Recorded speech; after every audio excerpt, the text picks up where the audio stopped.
코로나 때문에 이 세상에 특히 힘들고 어려운데 동아시아 지역에 연일 계속되는 장마, 폭우로 인해서 이 남한에서도 상당한 어려움을 겪었습니다. 우리 신자들이 살아가면서 늘 느끼는 문제이지만 해가 거듭할수록 기도할 것밖에 없다. 기도할 것밖에 없는 인생이다. 그런 생각을 많이 하게 됩니다. 제가 기도에 대한 설교를 가끔 하지만 우리 성도님들 좀 기도를 좀 늘려고 계십니까? 기도하셔야 됩니다.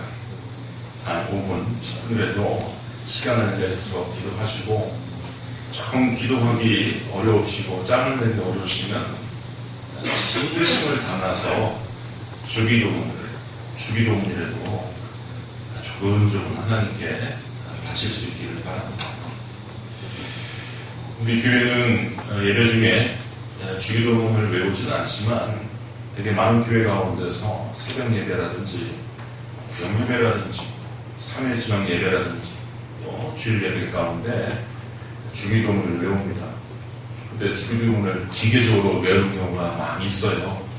저도 새벽 기도 때마다 주기도문으로 시작하는데 어떨 때 제 자신을 돌이켜보면 기계적으로 암송하고 있는 제 자신을 발견하게 됩니다. 그래서 종교개혁자 마틴 루터는 주기도문이야말로 최고의 순교자다 이런 이야기를 했어요. 최고의 순교자다. 왜? 전 세계 모든 크리스찬들이 주기도문을 암송하는데 그 뜻도 모르고 그 중심 핵심도 모르고 그저 기계적으로 반복적으로 주기도문을 외우니까 주기도문은 날마다 순교한다. 이런 뜻에서 루터는 주기도문이야말로 최고의 순교자다. 이렇게 이야기를 한 것입니다. 하지만 주기도문이야말로 그 안에 우리 성도에게 주시고자 하는 예수님의 핵심 가치 또 정신 그리스도인이 밟아가야 할 삶의 참된 길 그것이 다 들어있어요. 한 구절 한 구절 새길 때마다 놀랍고 소름 끼치게 그 주기도문 안에 얼마나 신묘한 진리가 들어있는지 모릅니다. 일단 예수님께서 가르치신 기도이기 때문에 이것은 대단히 중요합니다. 예수님이 누구십니까? 예수님은 감춰졌던 하나님의 형상이에요. 예수님 그 삶 자체가 우리의 계시입니다. 근데 계시가 되시는 우리 예수님께서 너희는 이와 같이 기도하라 가르치셨으니 그 기도 가운데에서는 모든 내용을 다 함유하고 있고 또 모든 것을 하나님께 드릴 수 있는 기도의 내용이 다 그 안에 숨겨져 있는 것이에요. 그래서 참된 기도, 바른 기도가 됩니다. 그리고 너희들은 이렇게 기도하라 가르치셨으면 하나님께서 주기도문에 대한 그 기도의 내용들을 응답하시겠다는 보장이 있습니까? 보장이 없습니까? 보장이 있는 겁니다. 가령 나중에 이제 보겠지만 오늘 우리에게 일용할 양식을 주시옵고라고 기도를 하는데 거기에 대해서 우리가 진심을 담아 믿음을 담아 드릴 때 우리의 삶 가운데서는 양식이 우리의 삶의 생존을 위해서 필요한 것들이 떨어지지 않는 역사를 우리가 맛보면서 살 수 있게 되는 거예요. 그래서 응답이 반드시 보장되어 있습니다. 그리고 더 놀라운 것은 주기도문의 정신을 계속 우리가 닮아가고 우리가 내면화할 때 나의 기도와 하나님의 기도에 차이가 있다는 것을 발견하게 되고 그러면서 주기도문의 그 깊이에 들어가면은 오히려 하나님께서 부르시는 그 부름에 내가 응답해야 할 것이 참 많다. 도리어 그렇게 깨달아집니다. 대개 우리는 기도할 때 응답 주시옵소서 하나님 반응하여 주옵소서 내가 기도드리는 것에 대해서 응답하여 주옵소서 이렇게 나오잖아요. 그런데 주기도문이 우리에게 요구하는 것은 거꾸로 하나님이 너를 부르는 그 부름에 네가 응답하라라고 하는 그 음성을 듣게 됩니다. 그래서 하나님께서 원하시는 방식으로 우리가 살게 됩니다. 우리가 이제 한 절 한 절 되뇌면서 그 의미를 추적해 가겠지만 주기도문은 하나님의 형상으로서 인간이 도달하고 인간이 추구해야 할 영성의 그 극한, 그 최종적인 그 단계를 우리에게 더 제공하기도 합니다. 이것이 타 종교인들에게도 얼핏 보이는 모양이에요. 그래서 시중에 나와 있는 책들 보면은 이 타 종교인들이 주기도문을 강의하는 책들을 우리가 가끔 볼 수가 있습니다. 마하트마 간디라고 하는 20세기 초반에 인도의 위대한 정치적 또 정신적 지도자는 이 산상수훈이야말로 종교 중에 종교이며 경전 중에 경전이라고 하면서 주기도문도 최고의 기도로 쳤어요. 그리고 미국에서 주로 활동하고 있는 틱나탄이라고 하는 베트남 출신의 승려도 자기의 이름으로 주기도문을 강의한 책이 나와 있습니다. 이만큼 타 종교 가운데서도 인정받는 것이 주기도문이라고 할 수가 있어요. 그런데 거꾸로 우리 예수 믿는 사람들이 이거를 잘 모른다면 이게 문제가 심각한 것이겠죠. 그러면 오늘 제가 딱 한 구절을 따왔습니다. 하늘에 계신 우리 아버지 가운데서 왜 예수님은 하나님을 우리가 기도하면서 부르는 그 하나님을 하늘에 계신다, 하늘에 계시는 이라고 그렇게 묘사를 했을까? 여기에도 대단히 심오한 진리가 감춰져 있습니다. 오늘은 그것을 두고서 함께 은혜를 나누고자 합니다. 첫째, 하나님께서 하늘에 계신다라고 하는 말인즉 하나님과 인간 사이에는 어마어마한 질적인 차이가 있다고 하는 것을 우리에게 가르쳐줍니다. 잘 들으세요. 이것은 기독교의 가장 기초적인 교리이면서 우리의 신앙 양심이 되어야 되는 부분입니다. 전도서 5장 2절에 보면은 하나님은 하늘에 계시고 너희는 땅에 있음이라 그랬습니다.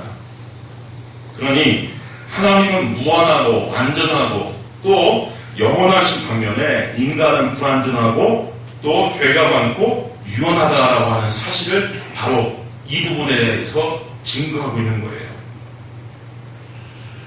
내가 온전하다. 나는 죄가 없다. 난 잘 살아온다. 난 내 주먹만 믿고 살 수 있다. 난 내 수완으로도 얼마든지 살 수 있고 인격적으로 도덕적으로 별 문제 없다라고 자처하는 사람은요 결코 십자가 앞에서 자복하지 않습니다. 이게 세상 사람들에게 전도를 하다 보면 흔히 닥치는 부분인데, 아니 우리가 왜 죄입니까?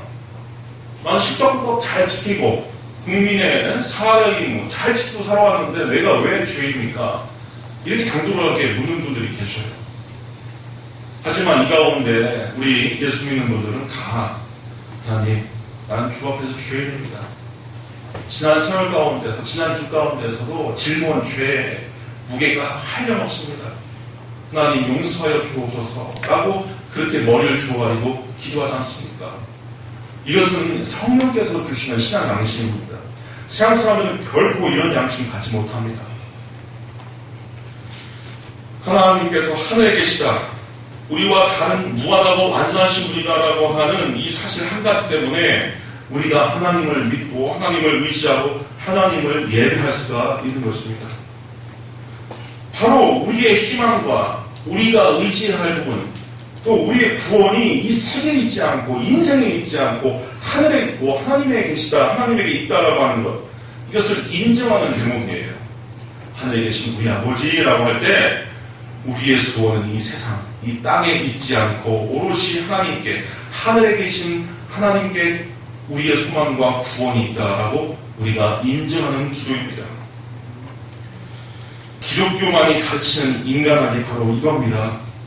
인간은 타락한 상태이다. 인간은 죄인이다라고 하는 것. 우리 교회는 초급화 교회지만 사실 내용상 이 장로교회의 신앙 전통을 계속 따르고 있습니다. 장로교회의 5가지 중요한 이른바 장로교회의 5대 강령이라고 하는 교리가 있는데 그 첫째가 바로 인간의 전적 타락이에요. 인간의 전적 타락. 5가지. 제한적 성질, 또 무조건적인 선택, 제한적 속죄, 또 불가역적인 은총, 그리고 성도의 견인, 이런 게 있는데 그 뜻들이 바로 인간의 죄성을 하나님 앞에 고백하는 인간의 전적인 타락입니다. 전적인 타락. 이 동양 종교를 보면은요, 아니 전 세계적으로 만들어진 이 종교를 보면은 이 부분에 대해서 기독교하고 확 차이가 납니다. 확 차이가 나요.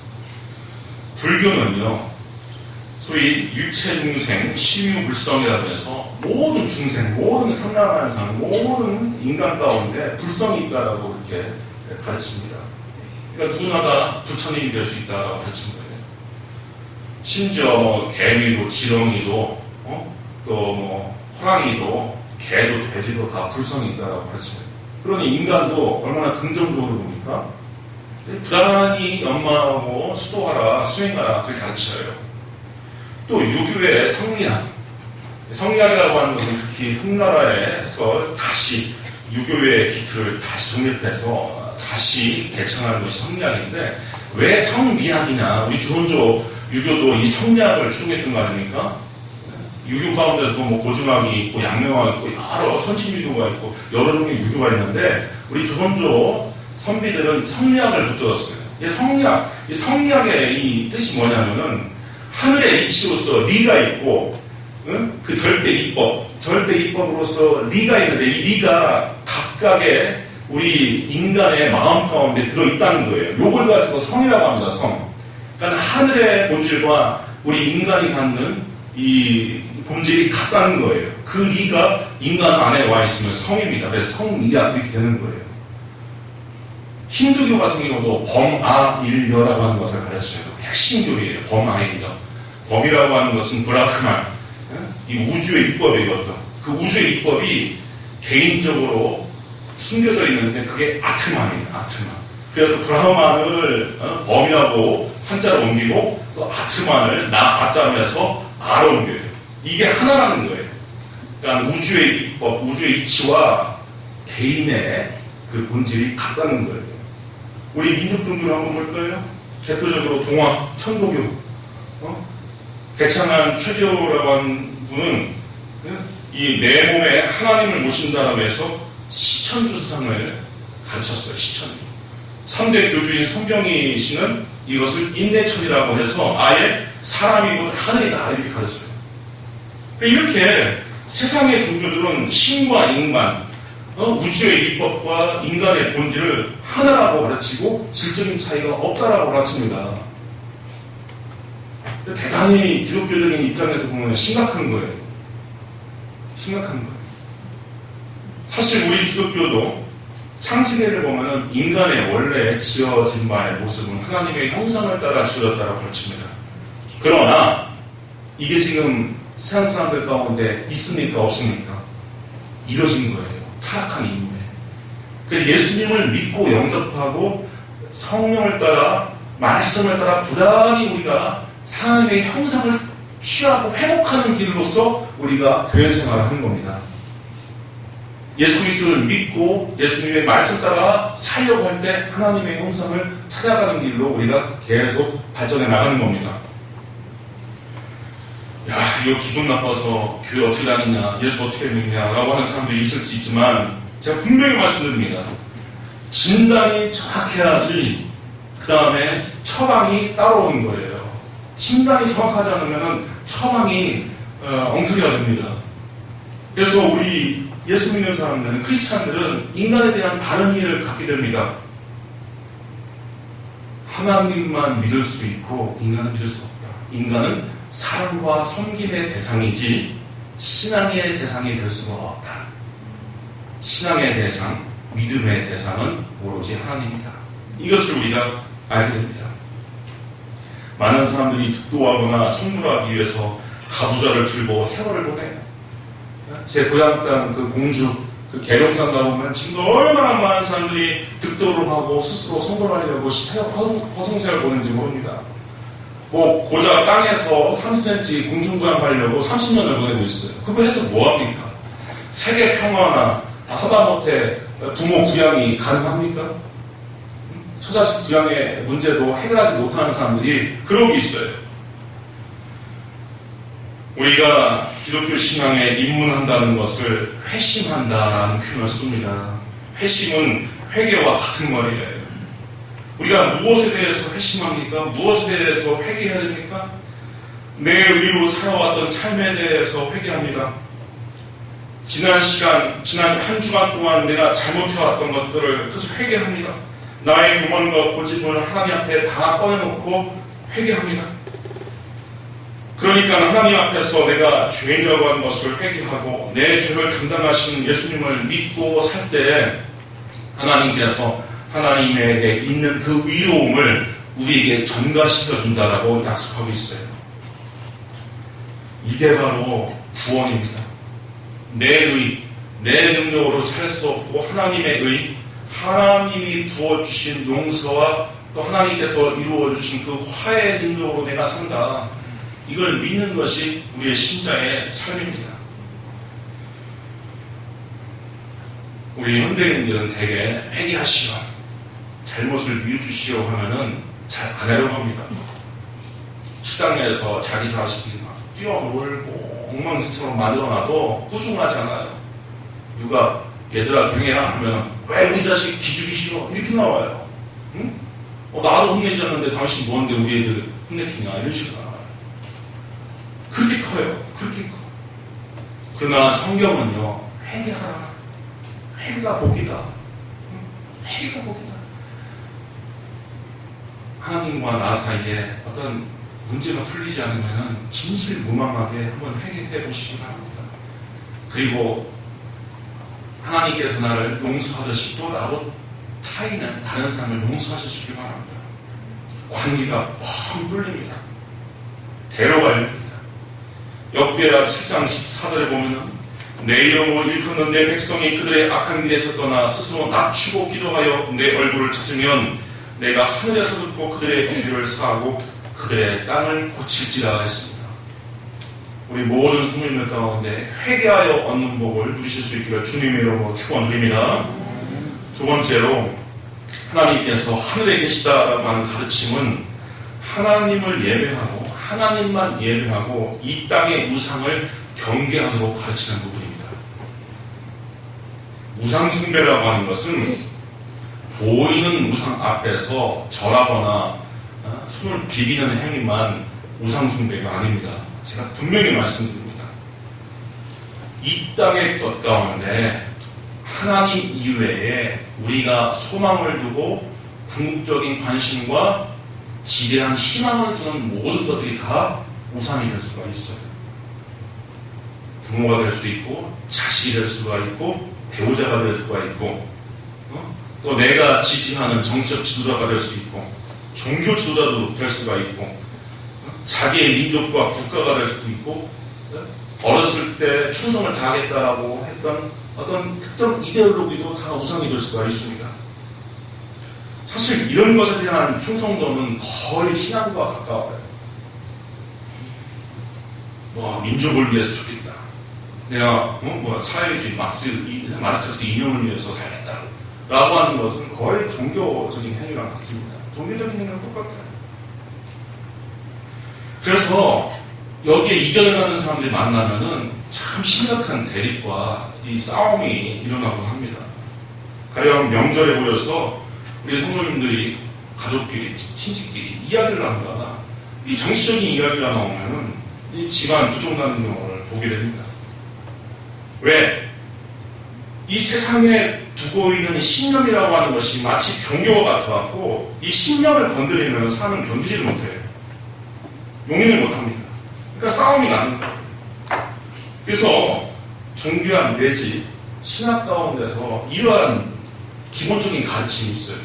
항상 정치는 종교적인 것을 추구하고 종교적인 것은 정치적인 것을 추구하게 되겠다라고 하는 그렇게 흘러갑니다. 모든 종교와 정치의 관계는 다 그런 식으로 흘러갑니다. 그러니 이 세상에 많은 사람들이 정치라고 하는 혹은 이데올로기라고 하는 우상숭배에 빠져있다라고 하는 것은 쉽게 간파될 수 있는 사람이에요. 그러나 시편을 보면 이런 문학적인 표현이 나옵니다. 시편 2편을 보면 어찌하여 이방 나라들이 분노하며 민족들이 헛된 일을 꾸미는가. 하늘에 계신 이가 웃으시며 주께서 그들을 비웃으시리까 했어요. 이 세상의 군왕들과 영웅호월들이 막 헛된 일을 꾸며요. 야, 이렇게 하면은 유토피아가 오겠지, 이렇게 하면은 개혁이 되겠지, 이렇게 하면은 뭔가 국제사회가 노래하겠지. 하지만 하늘에 계신 이가 웃으시며 주께서 그들을 비웃으실까 했어요. 하나님의 나라는 세상에서 어떠한 체제나 시스템과 그것을 용인하지 않는다는 얘기예요. 하나님의 나라는 그런 것과 견줄 수가 없는 겁니다. 그래서 예수 믿는 사람은 이 차원에서 세상을 볼 줄 알아야 돼요. 어떤 우리의 신념을 어떤 공산주의나 사회주의나 민족주의나 어떤 종류의 이념과 같은 것으로 소통하게 되면 우상숭배로 흐릅니다. 제가 전공했던 20세기 교부라고 칭해진 칼 바르트라고 하는 사람이 있어요. 1886년 분인데 이분이 1차 세계대전의 참화 가운데서 인간과 인류 운명에 대하여 처절하게 반성하게 됩니다. 본래 19세기부터 20세기 초반까지는 과학기술이 발달되면서 인간의 이성의 무한한 능력을 과신하면서 이렇게 가다가는 드디어 인간이 유토피아를 만들 수 있겠다라는 하는 희망이 가득 찼던 시기가 바로 19세기 말에서 20세기 초 1차 세계대전이 터지기 직전까지 그러한 세계관이 팽배했어요. 그런데 칼 바르트라고는 젊은 신학자도 우리의 인간의 능력으로, 인간의 이성으로 유토피아를 가져올 수 있으리라 생각했다가 1차 세계전의 참화 가운데서 모든 민족과 국가가 다 동원돼서 어마어마한 비극 가운데서 살아가는 것을 보고서 반성을 하게 됩니다. 그러면서 로마서를 다시 보게 돼요. 로마서. 우리 성도님들이 성경을 읽는 것도 참 힘들었기 때문에 이런 책을 제가 권할 수는 없지만 칼 바르트가 지은 로마서 강의 2판이라고 하는 책은요 20세기의 위대한 지성 가운데서 내놓은 많은 책들 가운데 하나 꼽힙니다. 그 사람 물론 신학자이면서 목사님 개혁교회 장로교회 목사님임에도 불구하고 하이데거에 져서 사르트르에 져서 이런 것과 함께 모여요. 왜냐하면 인간이라는 게 무엇인가, 인간의 본질이라고 하는 것이 무엇인가라고 하는 것을 로마서 하나님의 말씀을 통하여 처절하게 반성하고 나가고 있기 때문에 그렇습니다.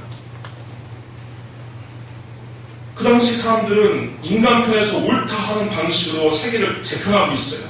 그런데 이 재편되는 것은 서구 중심, 백인 중심, 군사력과 자본력을 바탕으로 하여서 유럽의 문화와 제도를 세계 곳곳에 심는 것이었는데 이게 결국 식민지 쟁탈전이나 많은 약소 국가들을 다 억압하고 착취하는 그런 것으로 변질됐어요.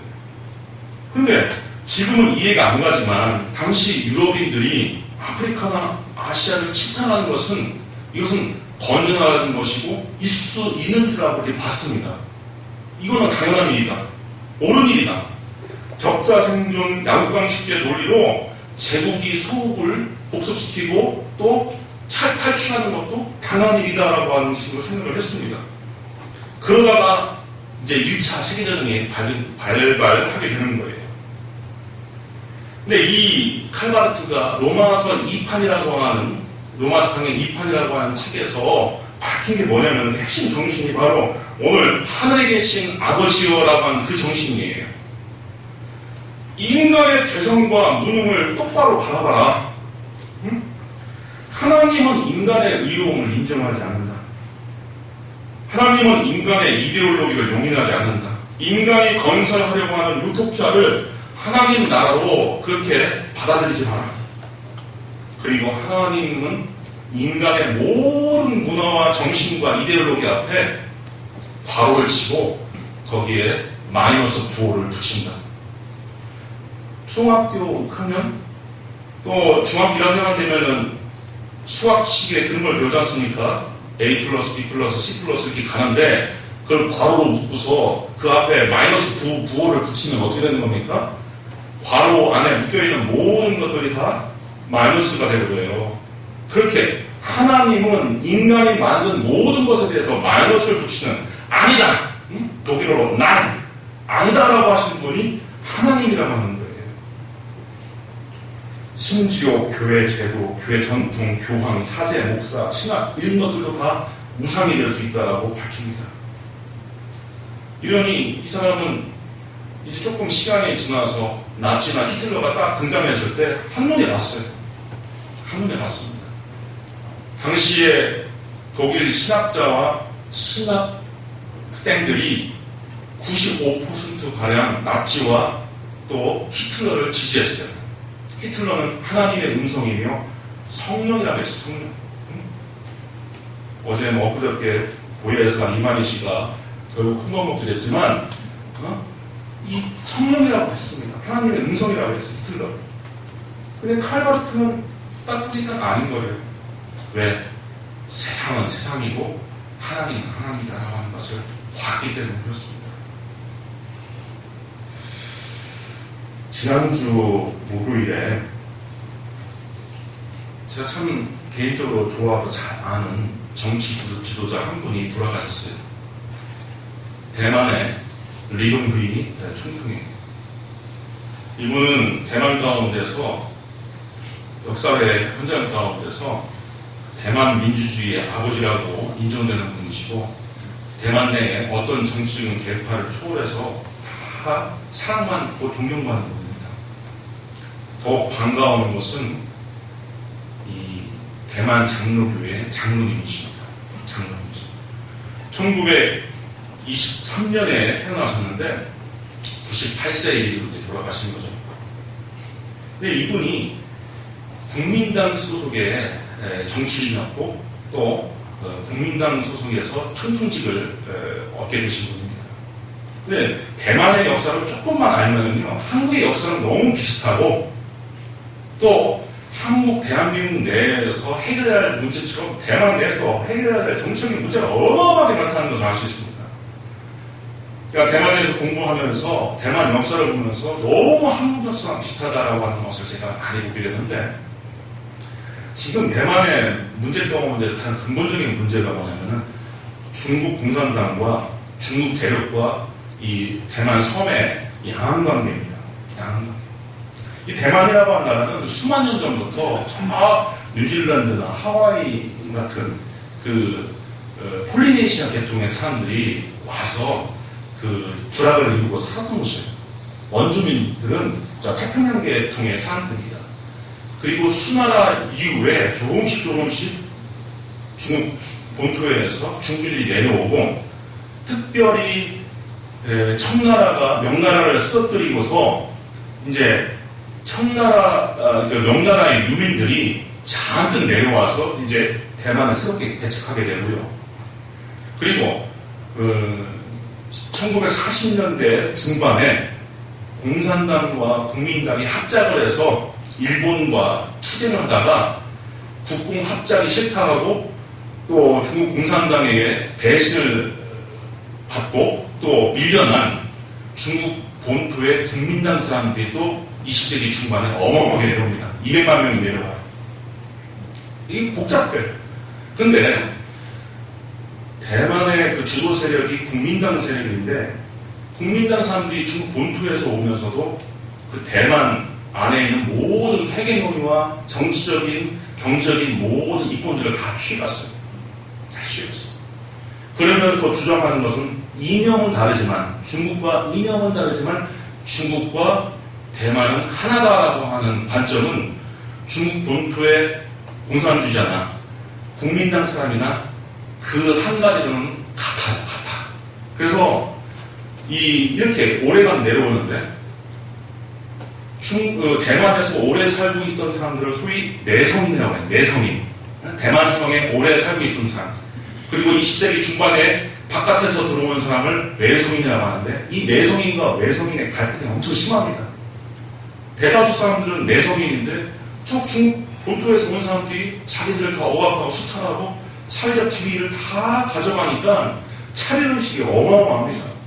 그리고 우리는 중국이 아닌데 왜 자꾸 중국이라고 하느냐. 그래서 요즘 젊은 사람들한테, 대만의 젊은 사람들한테 너희들도 한국처럼 북한하고 남한이 통일하듯이 너희도 통일해야 되지 하면은요 펄펄 통일. 우리가 왜 중국하고 통일을 해야 되느냐. 이러한 역사적인 문제가 있는데 이분은 본래 내성인이에요. 내성인에다가 일제시대 때 일본군으로서 참여했던 사람이기도 합니다.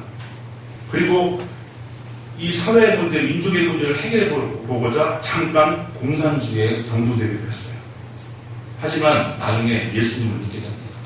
예수님을 믿고서 공산주의자라는, 중국의 공산주의라고 하는 것이 능률과 도덕성에 있어서 문제가 많다라고 해서 이 사람은 이제 자기의 그 사회적인 시경을 바꿔버리죠.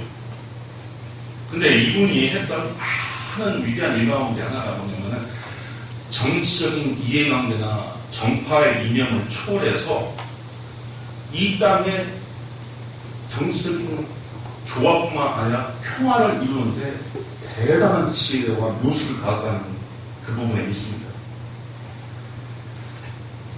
우리는 이제 계엄이 되어 있는 시대를 얼마 살지 않았지만 대만 같은 경우는 국민당 밀당 국제가 진행되면서 50년 동안 계엄 상태였어요. 계엄 상태.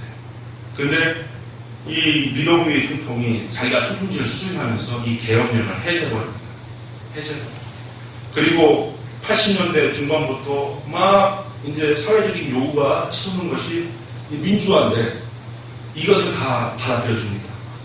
피 흘리지 않고서 총통의 직선제를 용인해줘요.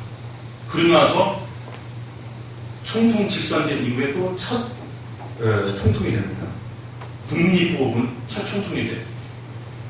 그러면서 한국보다 먼저 1992년에 GDP 1만 달러를 달성하고요.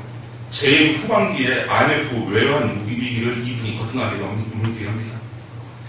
이분은 그렇게 간증을 해요. 중국 공산당과 정적의 유혹에 굴하지 않고 자신을 지킨 것은 내가 예수님을 영접하여 그를 따라 행한 덕분이다 라고 간증합니다. 이분은 어릴 때부터 복숭아였고 교토 제국대학의 농민경제학과에서 공부를 하고 나중에 미국 코넬대에서 농경제학으로 박사학위를 취득하고서 이 장대석이라고 하는 총통의 아들인 장신거 총통의 눈에 들어와서 정계에 입문하게 되는데 이분은 1990년도에 대학생들과 시민들이 소위 민주화 요구를 할 때 이것을 다 수용해주고 피 흘리지 않도록 모든 자기의 이권과 또 정략 또 당의 이권을 다 내놓게 됩니다. 그리고 1998년까지만 해도 국민당 편에 섰지만 지금 대만의 독립 세력인 민진당, 차잉원 총통의 민진당의 멘토가 되어서 이 차잉원 총통이 당선되었을 때 그를 지지하는 그런 행보를 보여요. 그러니까 이 사람은 출신 당도, 또 자기의 출신 지도, 또 모든 이권과 모든 이해관계도 다 놓으면서 하나님께서 주신 신앙 양심에 따라서 대만이 걸어가야 할 그 길을 정확히 짚어나면서 갔던 분이에요. 그러니까 오늘 본문에 비추어서 보면은 이 세상에 하나님 내지는 하나님의 음성으로 그것을 동일화시키잖아요. 이 땅의 것을 하나님의 것이라고 그렇게 고집스럽게 쥐고 살지 않았던 참 신앙의 모습을 볼 수 있다는 거예요. 참 우리나라도 이런 지도자가 있으면 하는 그런 생각을 지난주에 해보았습니다. 어떤 사람은 사회주의, 어떤 사람은 무슨 주의 해서 자꾸 고집을 피우고 놓지 않고 또 예수 믿는 사람들조차도 이것이야말로 하나님의 음성이다, 이렇게 사는 길이 하나님의 방식이다라고 굽히지 않는데 오늘 본문이 우리에게 가르치는 부분은 아니다. 너희가 이 땅에서 옳다라고 하는 것을 나는 아니다라고 주장할 수 있는 분이 바로 하나님이다라는 겁니다. 사랑하는 성도님들, 오늘 말씀과 성령의 음성을 들으면서 우리가 기도하면서 하나님의 뜻과 하나님의 의도를 파악하면서 살 수 있길 바랍니다.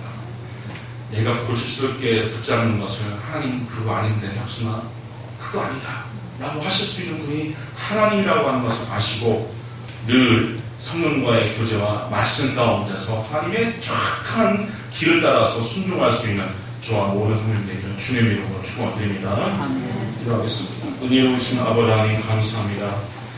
참으로 하나님께서 우리에게 귀한 말씀을 허락하여 주셔서 하나님의 자녀로서 또 하나님의 형상을 찾아가는 사람들로서 살아갈 수 있도록 하여 주시니 감사합니다. 아버지 하나님, 이 땅에 우리가 소망을 줄 수가 없습니다. 이 흔들리고 동요하고 어지러운 세파에 우리의 신앙의 중심을 지켜주시고 우리의 구원과 우리의 희망은 하나님께 달려 있음을 알고 전적으로 예수님만 의지할 수 있도록 하여 주시옵소서. 예수님의 이름으로 기도하옵나이다. 아멘. 635장 함께 참여됩니다.